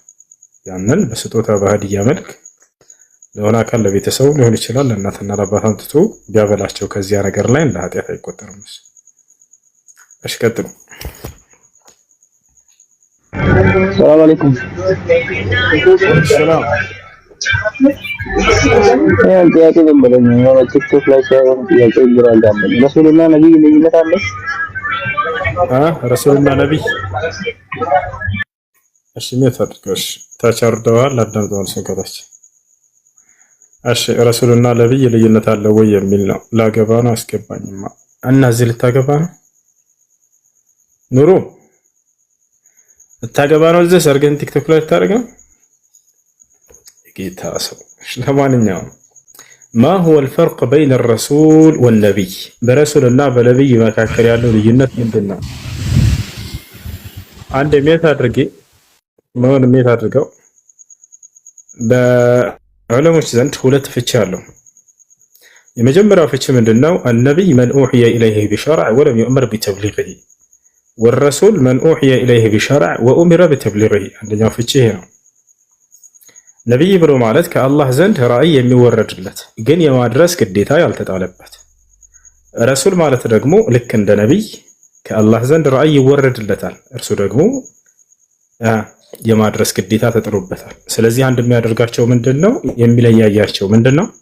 አንድ የሚያደርጋቸው ሁለቱም ከአላህ ዘንድ ራእይ ይወርድላቸዋል። የሚለያቸው ነብይ ማለት ወደ ሆኑ ህዝቦች ያልተላከ ነው፣ ረሱል ግን ወደ ሆኑ ህዝቦች እየተላከ ነው የሚለው ነው። ይሄ የመጀመሪያው ፍቺ። ሁለተኛው ፍቺ ምንድነው? الرسول من أوحي إليه بشرع ويعني أرسل بكتاب مستقل لقوم ما، وأما النبي فهو الذي يرسل على إثر النبي الرسول الذي أرسل قبله ولكنه لم يعطى الكتاب وأرسل على الكتب السابقة أو الكتاب السابق أعطيه لنبي ما። ረሱል ብሎ ማለት ሌላኛው ፍቺ የራሱ የሆነ የቻለ መለኮታዊ መጽሐፍ የተሰጠው ባጭሩ ምንም ሳናራስበው። ነብይ ብሎ ማለት ደግሞ የራሱ የሆነ መለኮታዊ መጽሐፍ ያልተሰጠው ግን በዚያ ባለፈው ነብይ መጽሐፍ መሰረት አስተምር ተብሎ ከአላህ ነብይነት ማዕረግ የተሰጠ ነው። ይወታቸዋል። ትክክለኛው ፍቺ ይሄ ነው። የመጀመሪያው አያስኬድም። ነብይ ሆኖ ለህዝብ ዳዕዋ አድርግ ተብሎ ግዴታ አልተጣለበት የሚለው ፍቺ በፍጹም አያስኬድም። ነብይ ሆኖ የማስተማር ኃላፊነት ተጥሎበታል። ይወታቸዋል አይደል? ግን የራሱ የሆነ መጽሐፍ አልተሰጠውም ነው። ነገር ግን ከእርሱ በፊት ባለው ነብይ መጽሐፍ መሰረት አድርጎ ህዝቦችን ያስተምራል። አላህ ቃልን ይገልጥለታል፣ ያናግረዋል፣ ነብይነቱን ያበስረዋል በመላእክ በኩል ወይ በራሱ። ይወታቸዋል። ያለፈውን መጽሐፍ መሰረት አድርጎ በዚያ ላይ ያስተምራል። ያ ያለፈው መጽሐፍ የተበረዘ ከሆነ ይሄ የተበረዘው ነው፣ ያልተበረዘውን ይሄ ያልተበረዘ፣ አዲስ ህግ ካስፈለገ ይሄንን ህዝቦች እንዲሰሩ እዘዛቸው እያለ ቃልን ያወርድለታል፣ ያናግረዋል። ይሄ ነው ትክክለኛው። ለዚህም ማስረጃ አለ በቁርአን ላይ። አላህ ሱብሓነሁ ወተዓላ ለምሳሌ ተውራትን የሰጠው ይሄ መጽሐፍ ለማን ነው? መልሱ። ተውራትን የሰጠው አላህ ሱብሓነሁ ወተዓላ ለማን ነው? ለማን ነው? التوراة أعطي لمن؟ لموسى عليه السلام. لموسى ተሰጠ። አላህ ሱብሓነሁ ወተዓላ ተውራትን ለሙሳ እንደሰጠው ከተናገረ በኋላ ይሄ ከዚህ መጽሐፍ በኋላ ደግሞ ነብያቶችን በእርሱ መጽሐፍ ላይ እንዲያስተምሩ ላኳቸው እያለ ይናገራል። አያችሁ አይደል? ኢና አንዘልና التوراة فيها هدى ونور يحكم بها النبيون الذين أسلموا للذين هادوا والربانيون والأحبار بما استحفظوا من كتاب الله وكانوا عليه شهداء فلا تخشوا الناس واخشوني እያለ ይናገራል። ኢና አንዘልና التوراة على الله እኔ ተውራትን አወረድኳት አለ። ይሄን መጽሐፍ አወረደ ለማን? ለሙሳ አለይሂ ሰላም። ፊሃ ሁደን ወኑር በእርሷ ውስጥ ቅኑ መንገድና ብርሃንም ነበር አለ። ከዚያ ቀጥሎ ነብያቶችን ምን አለ? يحكم بها النبيون الذين أسلموا እነዚያ ሙስሊም የነበሩ ነብያቶችን በእርሷ ይፈርዱና ያስተዳድሩባት ነበር አለ። አያችሁ ረሱል ብሎ ማለት የራሱ የሆነ መለኮታዊ መጽሐፍ የተሰጠው ነው ብለናል። ሙሳ አለይሂ ሰላም ረሱል ነው ወይ ሙሳ? ምን ጥርጥር የለውም። ኢና አርሰልና ኢለይኩም ረሱላን ሻሂደን ዐለይኩም ከማ አርሰልና ኢላ ፊርዓውን ረሱላ ይላል አላህ። ሙሳን ረሱል ብሎ ጠርቶታል፣ መልእክተኛ ብሎ ጠርቶታል። የራሱ መጽሐፍ ተሰጥቷል። ከእርሱ በኋላ በእርሱ መጽሐፍ ላይ መሰረት አድርገው እንዲያስተምሩ ደግሞ የላካቸውን ነብያቶች ብሎ አላህ ጠራቸው። ስለዚህ ነብይ ብሎ ማለት የራሱ የሆነ መለኮታዊ መጽሐፍ ያልተሰጠው ነገር ግን ከእርሱ በፊት በነበረው ረሱል መጽሐፍ መሰረት አድርጎ የሚያስተምር የሆነ አካል ነው ማለት ነው። ነገር ግን አላህ Subhanahu Wa Ta'ala ያናግራቸዋል። ያ እዛ መጽሐፍ ላይ ያለውን የተጨመረውን ያልተጨመረውን ይገልጽላቸዋል። ያንን ያደሰ ሕግ ካስፈለገ ይሄንን አድርጉ በሏቸው ህዝቦቻቸውን እያለ ያዛቸዋል። ቃሉን ይገልጽላቸዋል። ልክ እንደ ረሱል ማለት ነው። ይታቸው ሃሩን ምንድነው? ነብይ ነው። የራሱ መጽሐፍ አለው ወይ? ላ የለውም። በወንድሙ መጽሐፍ ላይ ነው፣ በሙሳ አለይሂ ሰላም። ዘከሪያ ምንድነው? ነብይ ነው። የህያ ምንድነው? ነብይ ነው። የራሳቸው መጽሐፋቸው አላቸው? ላ የላቸው። የቀደሙት ነብያት መጽሐፍት ላይ ሆነው ያስተምራሉ። ይታቸው ያ እሺ ጥያቄ አለ ካለ ይጣ ሰላም አለይኩም ሁሱ ወአለይኩም ሰላም ወራህመቱላሂ ወበረካቱ። ታዲያ ነብያችን ሰለላሁ ዐለይሂ ወሰለም ምንድናቸው ወደሚለው እስኪ እንምጣ። እርሳቸው ምንድናቸው? ነብይም ናቸው ረሱልም ናቸው። فكل رسول نبي ولكن ليس كل نبي رسول كما قال اهل العلم። እንደተቀበለ ነብያችን ሰለላሁ ዐለይሂ ወሰለም ረሱልም ናቸው። የራሳቸው መጽሐፍ ስለተሰጣቸው ልክ እንዲሁ ደግሞ ነብይም ናቸው። አላህ Subhanahu Wa Ta'ala ቃሉ ስለገለጠላቸው ነብያችን ሰለላሁ ዐለይሂ ወሰለም ሁለቱም ማዕረግ አላቸው። ሁለቱም ማዕረግ ብቻ መኖር ሳይሆን هو سيد الانبياء የነብያት ሁሉ አለቃና ዋና ናቸው። የነብያት ሁሉ ምንድናቸው? ዋና አለቃ ናቸው። ያ ነው። እሺ ቀጥል። እሺ እኔ ልቀጥል። ይቅርታ በመሀከል ገባሁባችሁ። ቀጥልሽ። በጠየኩኝ በሁለት ዓመት የገባው ማለት ይቻላል። ለዛም በሁለት ዓመት በቃ ምንም ጥርጥር የለውም። እና ወደ ጉዳይ ሲገባ ለገባ ነበርና መህር ምንድነው? መህር አስረዳኝ። መህር ጠየቁኝ። እኔ መህር አላውቅም። ዛሬ ነው የሰማሁት። የጌታ ሰው መህር ማለት ጥሎሽ ማለት ነው። ሴት ልጅ ልታገባ ስትል ከቅድመ ጋብቻ በፊት የሚሰጣት የሆነ ስጦታ ነው። ይህ ከአላህ Subhanahu Wa Ta'ala የተወሰነላት ስጦታ ነው። የመህር ውሳኔ የሴት ልጅ ነው በኢስላም። እሷ ነች የምትወስነው። ማንም ቤተሰብም አይደለም፣ አንተም አይደለም፣ ማንም አይደለም፣ ራሷ ነች። ግን ቀለል ብታደርግ መልካም ነው። ሱና እንደዚያ ነው። አንዴ መረጋጋት። እሺ ማስረጃ ልጥቀስ። የምጠይቀው ነገር ማለት ካልቻልኩስ ተረጋጋ። አንድ ቀስ በል። ስለሱ አንድ ቀለል እንዲያደርጉልህ ልነግራቸው ነው፣ ለመክራት ነው። ከሰማች አንዴ ሚውት አድርግ። اصبر شويه اوكي. قال سبحانه وتعالى واتوا النساء صدقاتهن نحله. الله من على القرآن ላይ ሲናገር የሴቶች ምዕራፍ የሚለው ላይ መጀመሪያው ገጽ ላይ ለሴቶች የመህር ስጦታቸውን ከውስጣችሁ ደስ ብሏችሁ ስጧቸው አለ። አንዳንዱ ከፍቶ የሚሰጣል አይደል እያለ ይሄን ሁሉ አላህ ይሄን ሁሉ ከለከለ። ከውስጥህ ደስ ብሎ መስጠት አለብህ ብሏል አላህ Subhanahu Wa Ta'ala። ጋቻ ያ ይሄን ማን ነው የሚወስነው ከተባለ እርሷ ነች የምትወስነው። ግን ያንን ነገር ቀለል እንዲያደርጉ የፈለጉትን መጠየቅ ይችላሉ። ሐራም ነገር እስካልሆነ ድረስ ከፈለጉ ገንዘብ ከፈለጉ ንብረት መጠየቅ ይችላሉ። ወይንም ዕውቀት ካለው ዕውቀቱን እንዲያስተምረን ብለው ያንን መጠየቅ ይችላሉ።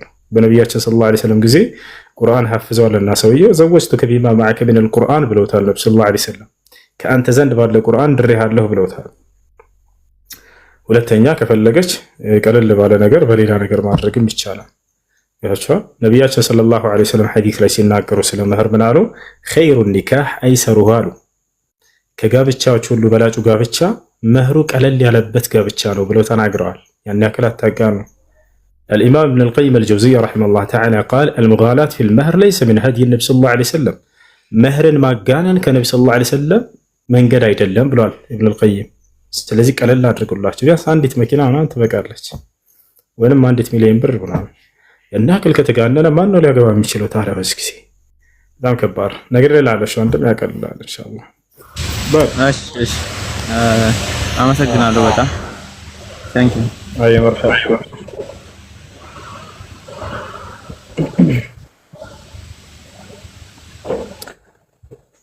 እሺ ጥያቄው ምንድነው? የምህር ዓላማው ምንድነው? የምህር ዓላማው ምንድነው? ያ ጀማ ሴት ልጅን ገና ሰውየው ሊያገባት ሲል ጥሎሽ ወይንም ምህር እንዲሰጣት ተወሰነላት። ባል ያንን ይስጣት ተባለ። ዓላማው ምንድነው? ዓላማውን መረዳት አለብን። ሴት ልጅ በተፈጥሮዋ ዓላማው የገንዘቡ መብዛትና ማነስ እንዳይመስላችሁ፣ አላህ ያንን የደነገገበት ዓላማ ስላለ ነው። ሴት ልጅ በተፈጥሮዋ እንክብካቤ የሚያስፈልጋት ነች። በተለይ ከምትወደው አካል ስጦታ ሲመጣላት ጊዜ ከስጦታው ከቁሱ ነገር በላይ በመካከላቸው ውዴታ የሚባል ነገር፣ ፍቅር የሚባል ነገር ይፈጥራል። ገብታችኋል? ባል በሚስቱ ላይ በሚገባ ጊዜ ወደ ቤት የመጀመሪያ ጊዜ ገና ሲያገኛት ጀምሮ ስጦታ ይስጣት ተብሎ እንደተወሰነ በህይወት ዘመኗ ሁሉ እርሷን በቃ ሰርፕራይዝ ማድረግ አለበት። በቻልከው አቅም ሚስትህን አስደስታት። በምትገባ ጊዜ እጅና እጅህን እያማታህ ዘው እያልካት ትግባ። ካገባሃት በኋላ ራሱ ይነስም ይብዛም የነገሩ መብዛትና ማነስ ሳይሆን የሚያስደስታት ለእርሷ ምን ያክል ትኩረት እንደሰጣት ያ ነገር ነው ለሷ ትልቅ እንትን የሚላት። ገብታችኋል አይደል? ስለዚህ ነቢያችን ሰለላሁ ዐለይሂ ወሰለም ለሚስቶቻቸው በቻሉት አቅም ያስደስቷቸው ነበር። ሐታ የራሳቸውን መልክና ገጽታ ውበት ጠረናቸውን በመጠበቅ ሁሉ ማለት ነው።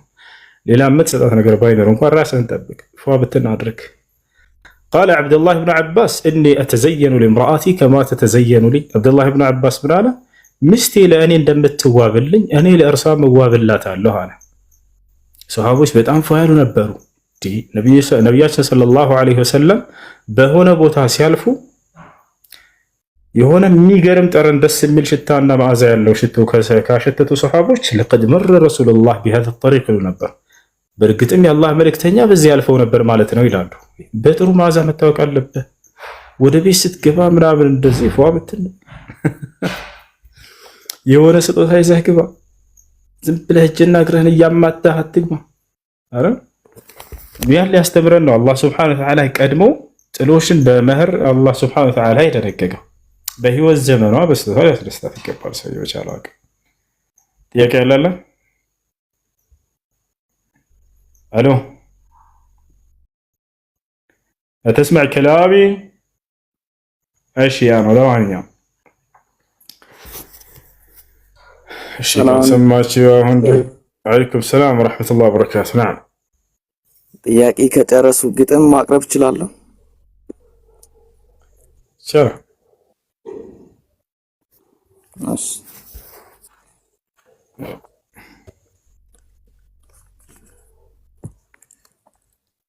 አንደበቱ ሀቅ እውቀቱ መነጽር ብርቅዬ ኡስታዝ ነው ጀግናዊ ንጽጽር የእውቀት ሰይፍ መዞ በሀቅ የተገነባ ሁሱ የኛ ጀግና የንጽጽር አንበሳ እውነትን አጉልተህ ንጽጽርን ስትመራ ድንቁርና ሲሸሽ እውነት ስታበራ ቃላት ይፈውሳል ልብን የሚያበራ የንጽጽር መድረክ በአንተ አጊጧል የሀቅን ባንዲራ እጅህ አንስቶታል። አላህ ይጠብቅህ እውቀት ይጨምር በርታ የኛ ኡስታዝ ህዝቡ ከጎንህ ነው የሀቅን ቃል ይዘህ ጉዞውን ቀጥለው። ልጨምር? اللهم اجعلنا خيرا مما يظنون ሰዎች ከሚያስቡን በላይ አላህ ሱብሓነሁ ወተዓላ ከእርሱ ዘንድ ያድርገን፣ ከእርሱ ይቀበለን። እንደዚህ እንደ ጨምሩላቸው።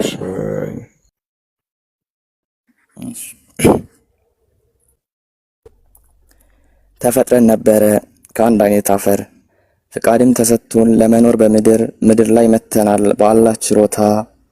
ለምን እንደመጣን አንዘንጋ ላፍታ አላህን በጥራት መገዛ ሲገባን ወንጀል እየሰራን እኛ እሱን ዘነጋን። አለባበሳችን ብሎም ተግባራችን አላህን የሚያስቆጣ ሆኖ እኮ ስራችን። አላህ እንዳለ እኔ ፈጠርኳችሁ እኔ ልታመልኩ በጋራ ሆናችሁ። እስኪ እንደው ንገሩኝ ምን ጎሎባችኋል? የአላህን ህግጋት በድፍረት ጥሳችኋል። አሁንም ጊዜ ያለን ገና አልረፈደም። በኢስላም ለመጽናት እድሉ አላለቀም። እናም ወዳጆቼ እስኪ እንደው አዳምጡኝ፣ ጆሮአችሁን ለአንድ አፍታ ለእኔ ብቻ ስጡኝ። ሙስሊም ላደረገን ለፈጠረን ጌታ በእውነት እናምልከው በጽናት በደስታ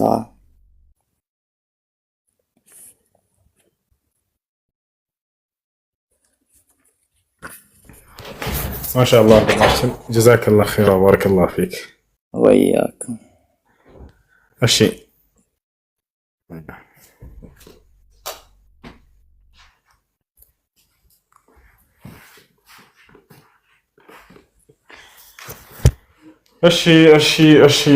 الشيء اللهم ارزقنا الإخلاص في القول والعمل وارزقنا القبول يا رب العالمين ارزقنا القبول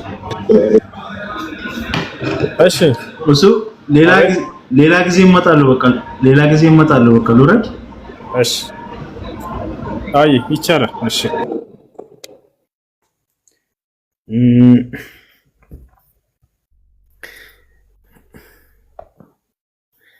እሺ ቁርአን እንቅራ ደግሞ የመጨረሻ እና ትንሽ እንቆይ አጁ ሰይድ ጥያቄ አለሽ ገብተሻል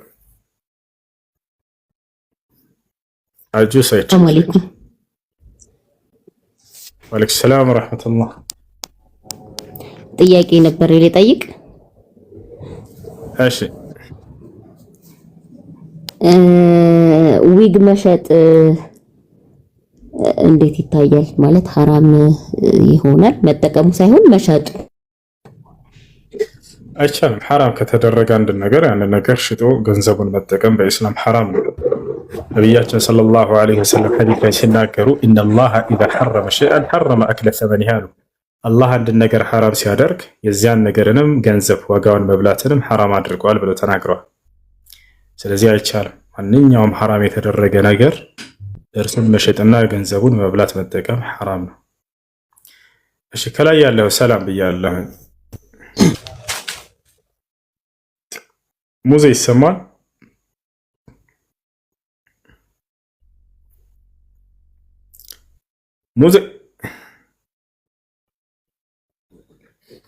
موزي أنت معنا ولا ضدنا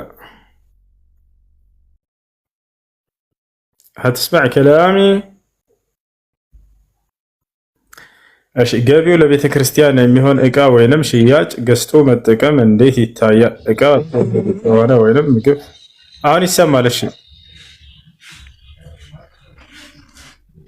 ሰላም አለይኩም ወአለይኩም ሰላም ወራህመቱላህ የኔ ጥያቄ ማለት ነው ኡስታዝ የሆነ ብር ለመስጊድ የተነየተ ብር ነው ወይም ደግሞ የሆነ ላላቃል የገባው ብር የሆነ ሳገኘ ብለህ ያሰብከው ብር ከዛ ለሆነ ሰው መቀየር የሆነ የተቸገረ ሰው አይተ ወይም ደግሞ ለሆነ ሰው መቀየር ለፈለከው ሰው ማለት ነው ያ ሰው ተቸግሮ ነው ይቻላል እሺ ይቻላል ንያን መቀየር ችግር የለውም በጣም የባሰበት የሆነ በጣም የተቸገረ ሰው ከመጣ ንያን መቀየሩ ችግር የለውም ትችላላችሁ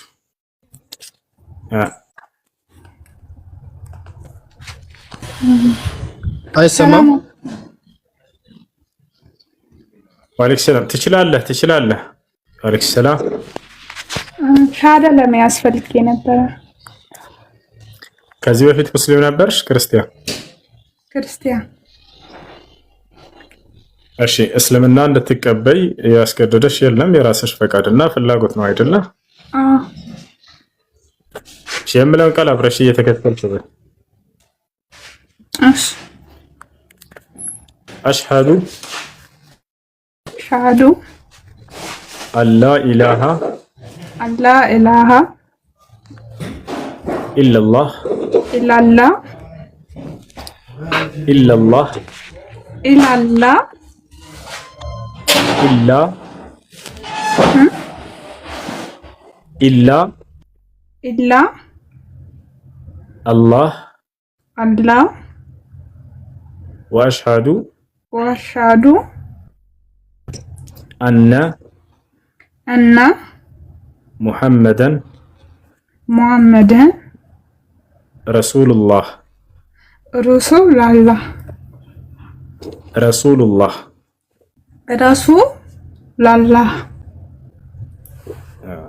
እሺ ከዚህ በኋላ ሙስሊም ነሻል አሁን ሻሃዳ ይዘሻል ያልሽው ቃል የሸሃዳ ቃል ወይንም የምስክር ቃል ይባላል። ትርጉሙ እነሆ ከአላህ በስተቀር በእውነት የሚመለክ ሌላ አምላክ የለም ብዬ መሰክራለሁኝ፣ ሙሐመድ ደግሞ የአላህ መልእክተኛና ነብይ ናቸው ብዬ መሰክራለሁ ማለት ነው። ማንኛውም ሰው ወደ እስልምና ሃይማኖት ሲገባ ጊዜ ይህን የምስክር ቃል ነው የሚሰጠው።